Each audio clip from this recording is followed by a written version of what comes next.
Dear students, আরও একটি paragraph দেখে নাও। মাই এইম ইন লাইফ, আমার জীবনের লক্ষ্য বা উদ্দেশ্য।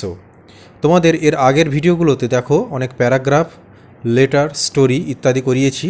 তোমরা যদি এখনও না দেখে থাকো নিচের প্লেলিস্ট সেকশানে যাও, সেখানে সমস্ত কিছু রয়েছে। দেখো তোমাদের এখন যে প্যারাগ্রাফটা নিয়ে আলোচনা করছি, মাই এইম ইন লাইফ, আমার জীবনের লক্ষ্য বা উদ্দেশ্য, প্রথম থেকে শেষ পর্যন্ত বাংলায় প্রত্যেকটা লাইনের মানে বলে দিচ্ছি। দেখো তাহলে চলো শুরু করা যাক। Before a person can achieve anything in life, একজন ব্যক্তি জীবনের কোনো কিছু অ্যাচিভ অর্থাৎ অর্জন করার আগে, he has to know what he wants, তাহলে সেই ব্যক্তির জানা উচিত যে সে কী চায়, তার মন কী চায়। অর্থাৎ তাহলে কোনো ব্যক্তির জীবনে কোনো কিছু অর্জন করার আগে তার জানা উচিত যে সে জীবনে কী চায়। He has to set meaningful goal in life, তাকে তার জীবনে একটা অর্থবহ বা অর্থপূর্ণ লক্ষ্য স্থির করা উচিত। ঠিক আছে, তারপরে দেখো, and it is rightly said that the mystery of human existence lies not in just saying alive, এবং তাহলে it is rightly said that, এটা বলা যায় যে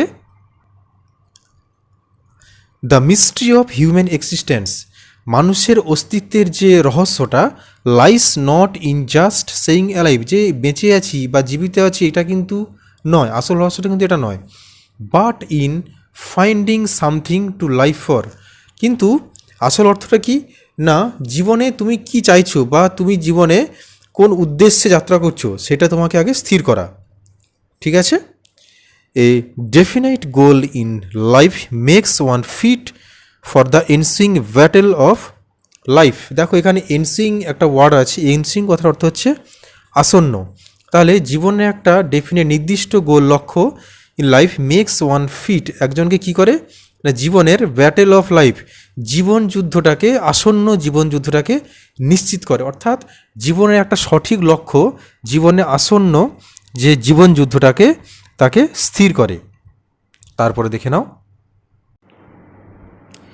aim in life varies from man to man, জীবনের লক্ষ্যটা মানুষের প্রতি ডিপেন্ড করে, অর্থাৎ নির্ভর করে, বিভিন্ন জনের বিভিন্ন রকম তাদের ইচ্ছা রয়েছে। সাম ওয়ান্ট টু বি অ্যাডমিনিস্ট্রেটরস, কারোর কি ইচ্ছা হয় যে প্রশাসনিক কাজকর্ম চালানো। সাম স্কলার্স, কেউ পণ্ডিত হতে চায়, অর সোশ্যাল ওয়ার্কার্স বা সামাজিক যে কর্মকর্তা এরা কেউ হতে চায়, টিচার্স কেউ শিক্ষক হতে চায়, etcetera. Varied are the aims as variant are human beings, অর্থাৎ মানুষে এই বিষয়টা, অর্থাৎ যে মানুষের যে জীবনের লক্ষ্য বা উদ্দেশ্য এটা নির্ভর করে। Like most of the people I to have a definite aim and, তাহলে অন্যান্য মানুষের মতোই, অন্যান্য লোকের মতোই আমারও জীবনে একটা উদ্দেশ্য রয়েছে। And I want to be a physician, দেখো এখানে ফিজিশিয়ান কথার অর্থ চিকিৎসক, তেমনই আমারই একটা ইচ্ছা কী রয়েছে, আমি একজন চিকিৎসক হব। অ্যান্ড সার্ভ দ্য পিপুল, এবং লোকজনদের সেবা করব। তাহলে কি বলা হলো এখানটায়, যে মানুষে কিন্তু যে পছন্দটা, অর্থাৎ জীবনের লক্ষ্য বা উদ্দেশ্যটা সে কি হতে চায় সেটা মানুষে ভ্যারি করে। ঠিক তেমনই সবার মতোই আমারও একটা ইচ্ছা আছে কি না, আমি একজন চিকিৎসক হব এবং মানুষজনদের সেবা করব। ঠিক আছে, তারপরে দেখো, the reason behind it is that most of the people of my village and the neighbouring villages are very পুর, এর কারণ হচ্ছে আমার গ্রামে এবং আমার কাছাকাছি গ্রামের মানুষজনেরা ভীষণই তারা দরিদ্র বা গরিব, অ্যান্ড ইলিটারেট, এবং তারা অশিক্ষিত, তারা পড়াশোনায় এতটা ভালো না, তারা অশিক্ষিত এবং খুব গরিব। তাই কী বলা হচ্ছে দেখো তারপর লাইনটা, good doctors are not available hair, এবং এখানে কোনো ভালো ডাক্তারবাবু নেই, অর্থাৎ এখানে ডাক্তারবাবু না থাকার কারণে তারা চিকিৎসাটা ঠিকঠাক পায় না। Many of them suffer from many critical disease, তাদের মধ্যে অনেকেই বিভিন্ন কঠিন রোগে তারা ভোগে। And die premature death, এবং তারা মারা যায়। প্রি ম্যাচিওর কথার অর্থ হচ্ছে অকাল মৃত্যু, অর্থাৎ তার মৃত্যুর সময় হয় না কিন্তু তাও সে রোগে মারা যায়, অর্থাৎ অকাল মৃত্যুতে তাদের জীবন শেষ হয়ে যায়। I want to be a doctor to light a candle in the darkest moment of their life. আমি একজন ডাক্তার হয়ে তাদের অন্ধকার জীবনে, অর্থাৎ এই সমস্ত গরিব এবং অশিক্ষিত মানুষদের অন্ধকার জীবনের আমি মোমবাতি হতে চাই বা আলো হয়ে তাদের পাশে দাঁড়াতে চাই। ঠিক আছে, তাহলে দেখো প্রত্যেকটা কিন্তু লাইন বাই লাইন তোমাদের বুঝিয়ে দিচ্ছে, আশা করছি কোনো অসুবিধা হচ্ছে না। তারপরে লাইনটা দেখে নাও। I want to be the light that will help them C.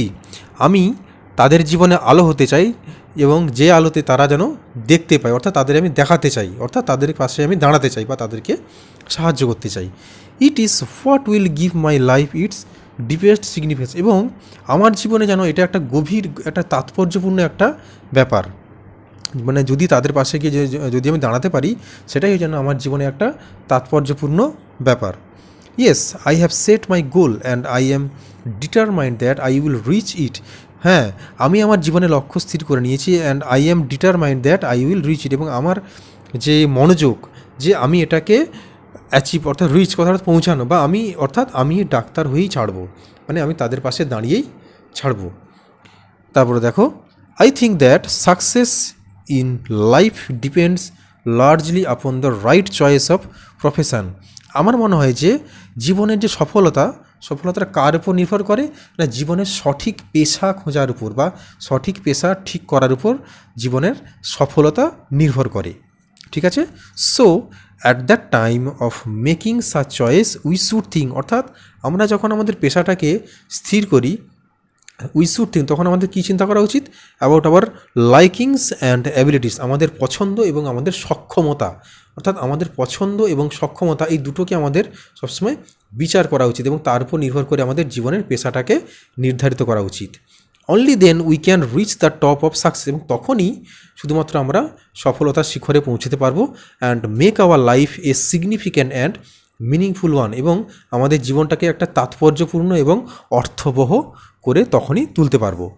তো প্রিয় ছাত্রছাত্রীরা, তোমাদের দেখো একটা প্যারাগ্রাফ মাই এইম ইন লাইফটা তোমাদের পুরো প্রথম থেকে শেষ পর্যন্ত প্রত্যেকটা ওয়ার্ড সহ প্রত্যেকটা লাইন বাই লাইন তোমাদের সুন্দর করে বুঝিয়ে দিলাম। তোমরা এটাকে সুন্দর করে খাতায় তুলে নিতে পারো এবং তোমরা দেখো যে সমস্ত বানানগুলো তোমরা আমি তোমাদের এই একটা অল্প সময়ের, যেহেতু ভিডিওটা বেশি সময় করতে পারলাম না, অল্প সময় ভিডিওতে তোমাদের প্রত্যেকটা মানেগুলো বোঝানোর চেষ্টা করেছি। যদি তোমাদের কোনো মানে বুঝতে অসুবিধা হয় তোমরা কমেন্ট বক্সে লিখে জানাতে পারো। তো এটাকে তোমরা ভালো করে প্র্যাকটিস করো। এবং এর আগেও যে দেখো তোমাদের প্যারাগ্রাফ লেটার রাইটিং দিয়েছি, তোমরা যদি এখনও না দেখে থাকো তোমরা নিচের প্লেলিস্ট সেকশনকে দেখে থাকতে পারো, বা বিভিন্ন স্কুলও সলভ করা আছে, তো সেগুলো দেখতে পারো। এবং চ্যানেলে যদি তুমি নতুন হও তো চ্যানেলটাকে সাবস্ক্রাইব করে রাখতে পারো, যাতে ইন ফিউচার যখন ভিডিও দেবো তোমার সামনেই একদম চলে আসবে। তো চলো এটাকে ভালো করে প্র্যাকটিস করো এবং ভালো করে পড়াশোনা করো, এরপরে আসবো নতুন একটা ভিডিও নিয়ে।